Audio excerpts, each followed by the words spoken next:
The Ohio Harness Horsemen's Association presents Trackside Live. Trackside Live is presented by Wire to Wire Wealth. Now, let's go trackside to the Delaware County Fairgrounds and your host, Frank Froz. Hello again, everybody, and welcome back to the Delaware County Fairgrounds in Delaware, Ohio for our second edition of Trackside Live today, presented by Wire to Wire Wealth, joined this time by Hank LeVan. Hank, thanks for taking the time out of your busy schedule to join us today. I appreciate it. No problem. Thank you. I went on Pathways on the United States Trotting Association website and looked up LeVan. And as we say on our broadcast, LOL, lots of LeVans there. Your family's been in this for a while. Talk a little bit about the family history. Yeah, so my great-grandfather, Vic, who would be Herb's father, he started out with like trotting breds, the ponies that they race in Florida and now Indiana. He started out with those, and then my grandfather, Herb, I believe it was 1968 or 70, one of those 2 years, they bought a 2-year-old, or I guess they bought a yearling, and they've had a standardbred, I guess, ever since. My father's been involved, Louis, and now myself and my brother Harrison, and my other siblings, they help as much as they can. They've got other careers, but they all chip in. Well, this wasn't the early career plan for Hank LeVan, though, was it? No, it wasn't. No. What was that route? So I went to college in Illinois and was a member of a livestock judging team, and then had an opportunity to teach and coach at Ohio State. I taught in the animal science department for 4 years while I worked on my master's degree, coached the livestock judging team. And then when COVID started and there in 2020, a lot of my job related to travel, taking those students to different shows or contests, and we weren't sure what the outlook on that was going to be. So I told my wife, we've got a couple horses already that are doing good. I enjoyed what I did, but I was ready for something different. And with her blessing and the blessing of my parents, being able to help me get started, we kind of jumped in, with both feet. So you were training a couple while you were doing the Ohio State stuff and everything? Yep. Owned a couple. My grandfather was still, the trainer, but Harrison and I were both very involved, and my dad as well. Did you learn a lot watching them and help make that decision that, hey, we're going to do this? Yeah. Probably learn more about, how to treat people. Anybody that knew my grandfather, Herb, I've never heard anybody have anything bad to say about him. He loved people. He loved conversation. He always had a good story or a joke. And more so with him than anything, I learned hard work. I learned how to, be right and, take care of people. You talked about with the wife's blessing. Talk a little bit about the family. So my wife, Megan, and I, we've been married, I guess it'll be 9 years here this upcoming year. We've got three children. Perry's 5, Scarlett's 2.5, and Henry just turned 1. And, when we're out at the fairs, they're there. It seems like every time you look, they got a little camp set up in one of the turns under a nice tree. Yeah, my wife, she had more of an equine background than I did growing up. I was very involved with cattle and pigs and, showing livestock. She had riding horses. She comes from a family farm as well. But, if you were to ask us 15 years ago, who's going to be making a living doing something with horses, I would venture to say we'd both say her. She was a Ohio quarter horse queen at one point and, was very involved that way. But no, she's a great woman. She's a great mother. Without her doing what she does with our children, none of this would be possible. You talked about being around livestock and judging, and that's part of the family too. Your brother had the grand champion steer, I believe, 2 or 3 years ago? Yeah, I believe it was 2023. He had the champion steer there at the state fair. It's something we tried to do for 10 or 15 years. Hadley was close a couple times. Franny was 3rd overall. And that's a process in itself. Holden, he just started college, so we don't have anything for this year, but we still raise a few cattle as well. Now, you were part of the judging team at Ohio State, teaching that. Did that help with getting those steers to that point that you kind of knew what to look for and helped? Yeah, I think so. Like I said, it's kind of like training horses. If you go to the sale and you buy a horse and you've never been around it before, you're going to encounter some humps and bumps in the road that you don't know what to do, and you kind of learn through experience. And that's one thing. With my siblings, we kind of always had the motto that we're not probably ever going to be in the position to spend as much as other people are. So we've got to do two things better. We've got to outwork them, and we've got to do a better job in the selection process. Now, when you're at the fairs, a lot of times we see your father out there. We see your brother out there driving, back on, taking care of the horses and everything. It's really a family affair for the LeVan stables. Very, very much so. Like I said, I'm the oldest of six. Harrison did this for a brief stint full time. He's now a police officer in Upper Arlington. My next brother, Hadley, is a senior in vet school at Ohio State. I've got twin sisters. One is a freshman in vet school at Ohio State. The other's taking a gap year, I believe. She's working at the veterinary clinic right now, but intends to apply to medical school. And then my youngest brother is a freshman in college. So, everybody, in some facet has helped along the way. Well, it sounds like, just a great equine family. You've got vets, you've got everybody chipping in to do their jobs. We're going to take a break, and when we come back, we're going to talk about Hank LeVan and the LeVan stable and the year they've had so far when we return to Trackside Live. With over 30 years of experience in wealth planning and a lifetime of involvement in harness racing, Matt Franklin at Wire to Wire Wealth can help you build a financial plan that addresses the unique circumstances of those involved in the horse racing industry. Whether you are investing to build wealth, protect your family, or preserve your assets, Matt at Wire to Wire Wealth will work with you through the wealth planning process from start to finish. With more than 300,000 horses in Ohio, the economic impact of the equine industry in the state is over $2.8 billion. Much of that value comes from standardbred horse owners, breeders, trainers, and drivers who participate in the sport of harness racing. The mission of the Ohio Harness Horsemen's Association is to preserve, protect, promote, and serve the entire standardbred industry in Ohio and beyond. To learn more about the Ohio Harness Horsemen's Association, go to ohha.com. That's ohha.com. Welcome back to the Delaware County Fairgrounds and Trackside Live, presented by Wire to Wire Wealth. Frank Froz along with Hank LeVan today. Hank, how many head do you have in the stable right now? Right now, there's around 25 if you don't count yearlings. Is that about where you want to be? Do you want to grow it more? I would say, we'll be somewhere in that 35 range most of the time. This time of year, we've sold a few older horses. We've turned out a few 2-year-olds. We're probably as thin now as what we'll be. But going into the winter, with yearling sales and things of that nature, I would assume we'll be right around 35 horses. Younger horses, older horses, preference? Predominantly 2- and 3-year-olds. We have kept over a few of our 3-year-olds and raced them, as older horses. Like, for instance, Sandy's Commando. I've had her since she was a yearling, and she's been a real blessing for us. She's one that will never leave. But I would say our bread and butter, or where we make the majority of our impact or our money, would be with 2- and 3-year-olds. All right. You've been driving since 2017. You picked up your first win with Courchevel. What do you remember about that? So she was the horse that I bought with my paddock money. In between my sophomore and junior year of college, my grandfather Herb had probably half a dozen or 10 horses to race at the fair circuit, and he was really short-handed that year. And so I said, well, I don't have a job right now. I'm in between, school. I said, I'll go help. And I really didn't have, a lot of interest per se to, do a lot with the horses other than, just kind of helping my grandpa. That was really all it was. And we got to a couple fairs and drivers didn't show up, or they got a bad drive or something like that. And then I kind of got the itch too, the cool guys in this game are the drivers. So I said, well, hell, I think I can do this.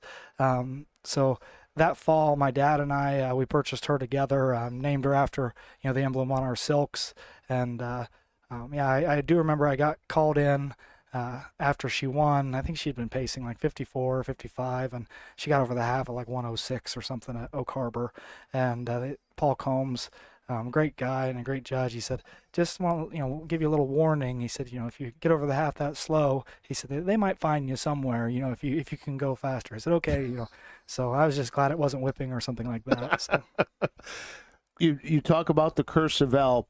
All the horses have the L after that. How did that come about and why? It's something my dad started doing years ago, and at first I didn't really like it because I thought, man, you can't come up with anything that really sounds cool. And now, it's just become, a custom of something that we've done, and I embrace it. I know for us and our owners and some of the people that help us, it makes it a lot easier when they look down through a program and they say, oh, there's an L horse. No, that's just something that he's added on. Now, with that, if you buy a yearling and it's already named, do you rename it? Is there superstition in that? How do you guys go about coming up with all the different names? We do rename the majority of them, or at least, if nothing else, we add the L to their name. A lot of the horses that we've had have been named after family members.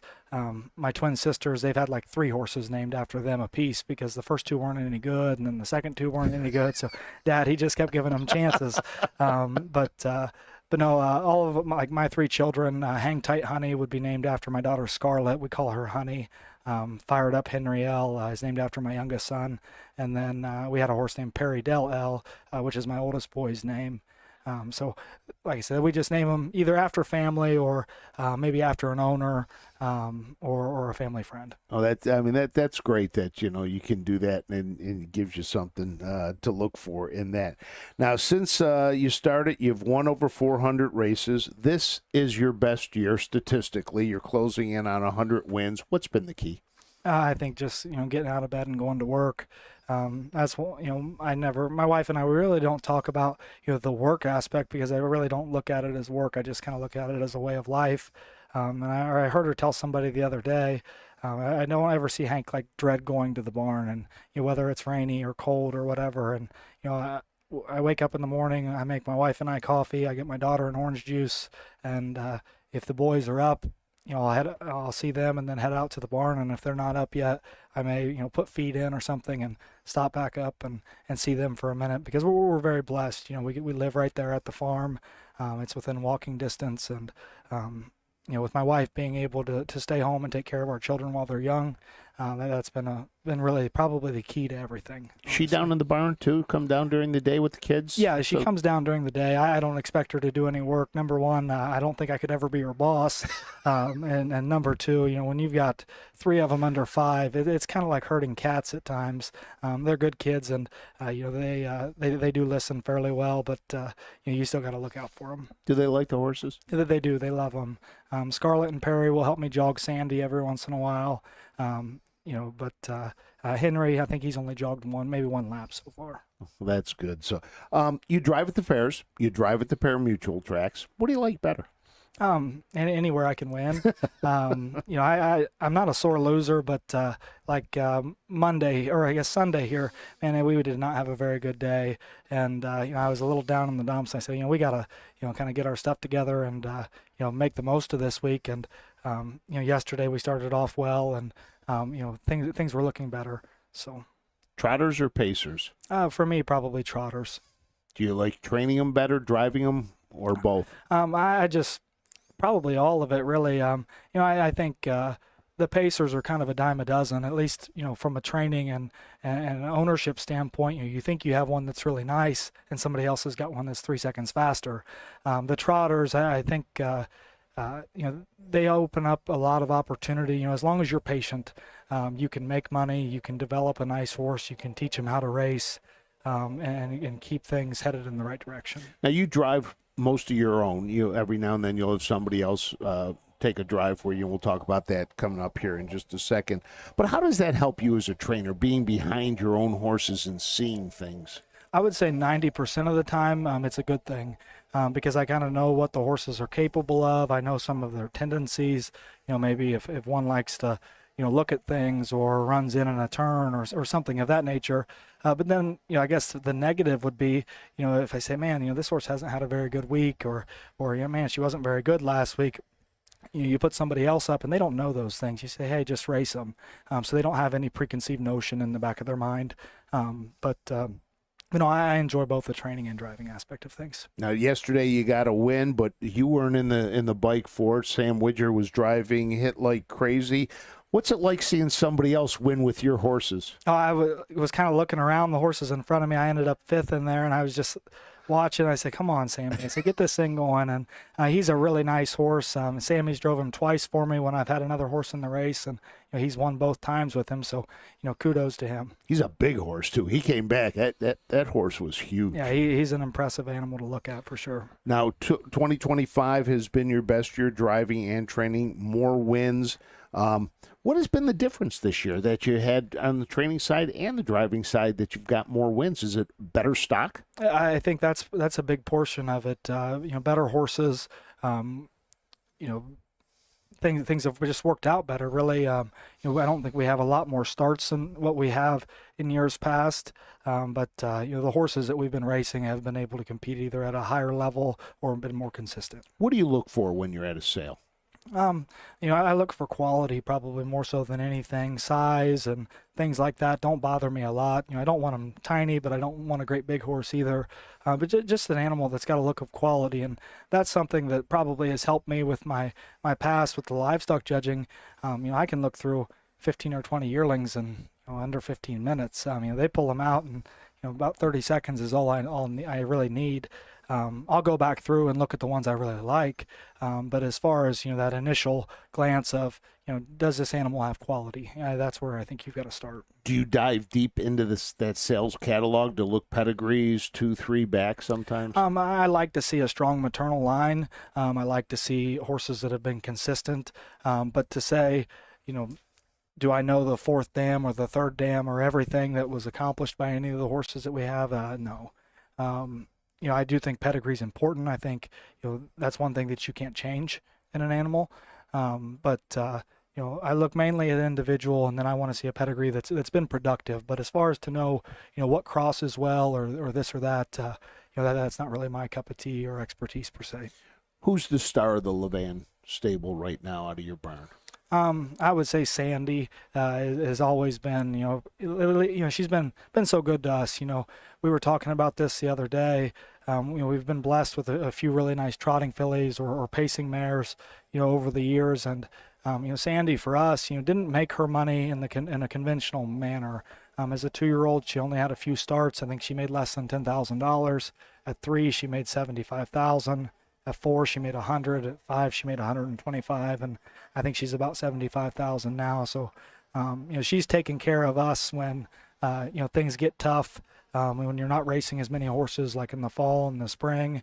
As far as the young horses go, though, our 2-year-olds have done very well, and then a few of our 3-year-olds as well. Legendary Elle's been on a heck of a run. I think she's won 14 races this year. Just a nice little horse. Hang Tight Honey's been very good to us. Fired Up Henrielle, Rude Dude. We've got a few that you can kind of lean on, and I think when you've got more than one of them, that's really led to a lot of our success this summer, and maybe where some of those wins have come from. It hasn't just been one horse. All right, well, we're going to take a short break, and when we come back, we're going to talk about Delaware and Hank LeVan and what it means to him when we return here to the Delaware County Fairgrounds right after this. With over 30 years of experience in wealth planning and a lifetime of involvement in harness racing, Matt Franklin at Wire to Wire Wealth can help you build a financial plan that addresses the unique circumstances of those involved in the horse racing industry. Whether you are investing to build wealth, protect your family, or preserve your assets, Matt at Wire to Wire Wealth will work with you through the wealth planning process from start to finish. The future is bright in Ohio. Ohio Sire Stakes, Buckeye Stallion Series, 66 county and independent fairs. Whether it's the Ohio Sire Stakes, the Buckeye Stallion Series, or the county fairs, Ohio has a place for your racehorse.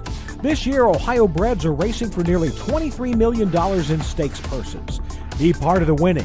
Breed, buy, race, win in Ohio. Welcome back to Trackside Live, presented by Wire to Wire Wealth. Frank Froz along with Hank LeVan. What's your first recollection of Delaware? Probably I don't know, sometime as a kid, being here with mom and dad, there at the grandstands, or watching my grandpa sit there at Mike Conklin's old barn, which I believe is Chris Page's barn now. Um, yeah, just being around the horses. What makes fair racing so special? I think the people, you get to see everybody. You go to the Sire Stakes final or Souder Downs on a big night. You see the top percent. But the nice thing about fair racing, it opens up other opportunities for other people, other horses. Just the atmosphere. It's really kind of the grassroots of things, in my opinion. Is winning here different? It is. I've been very fortunate, to win some races here, and typically I always look forward to this week because a lot of our horses, really seem to step up here and they get around the track good. We've had some luck, but yeah, winning at Delaware is always nice. Do you remember your first win here? Yeah, I believe it was Team L. She actually run right here at the start, and she spotted him about 10 or 15 lengths, and come back down trotting and ended up getting up. That's when we knew she was kind of going to be an okay horse. And that's kind of rare to do. I mean, some fair you can 3-4, but at Delaware, to make a break and then come back and win like that has to be very special. What's the rest of your week here at Delaware look like? You said you only have 2 in today. Yeah, we've got 2 today. 1 on Wednesday and then 3 on Thursday. We raced a lot of them yesterday. I think we raced 9 yesterday.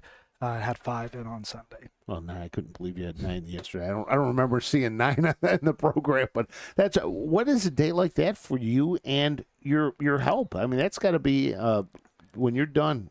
Go home and relax a little bit. Yeah, they were tired. We raced at Montpelier the week before, and I think we raced 15 up there. So that was a nice little pregame, I guess, for this. But we've got really good help. It's myself and about 4 other full-time employees. 4 or 5, and they show up and they do what's asked of them. I couldn't do what I do without my family and my help. How important is that help? This is a tough industry to find people. So when you find the right ones, it's important to keep them. Oh, very much so. I think where I struggle with the help sometimes is that where we spend so much time together that they kind of become an extension of family, and when you lose them, it hurts a little here, I guess, if anything. But no, we've got really good help. I'm very thankful for everything that each one of them do. You've been coming here to Delaware. You've been at the Little Brown Jug on Thursday. What would you tell a first-timer ever coming here on a Thursday for Jug Day? What advice would you give them? Just be a sponge and soak it all in, because it's a very different experience. I don't know that we race at a lot of races throughout the year in a lot of different places. No place has this kind of a nostalgic feeling as Thursday here at Delaware. What's on the Hank LeVan bucket list in harness racing? Just, to kind of make it, I guess, continue to... I think you've made it. Not yet. Not yet.